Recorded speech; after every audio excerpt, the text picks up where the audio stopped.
Hapo naona nimesimama, nimepitia mambo mengi.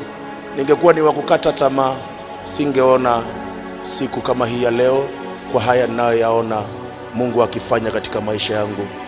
Lakini nimekuwa mtu wa kujitia nguvu katika Bwana na kusimama imara, nikijua aliyeanzisha ni mwaminifu, naye ataweza kukamilisha, na nimeona ukuu wa Mungu.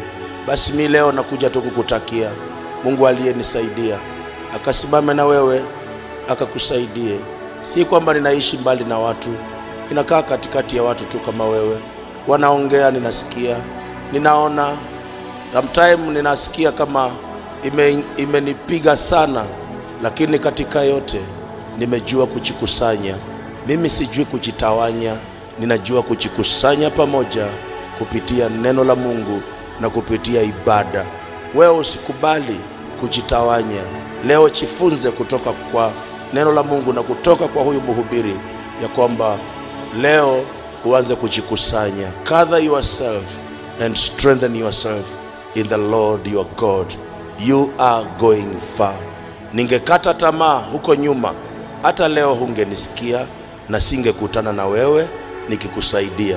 Unaona faida ya mimi kustahimili? Imenipa platform ya kukufikia, nikutie moyo. Kuna mtu hapo mbele na kungojea. Ukishindwa utakuwa umepotezea yeye funguo zake, ukishindwa utakuwa umepotezea yeye njia yake. Lakini ukishinda leo, kumbe ni wewe ndio alikuwa anangojea asikie kutoka kwako, umpelekee funguo za upenyo wake. Simama imara, jikusanye, umwangalie Mungu. Mungu akufanikishe. Umeanza biashara haikukua, anza tena, jitie nguvu. Mungu yuko na wewe. Kama hayo ndiyo maono, usikate tamaa, usikate tamaa.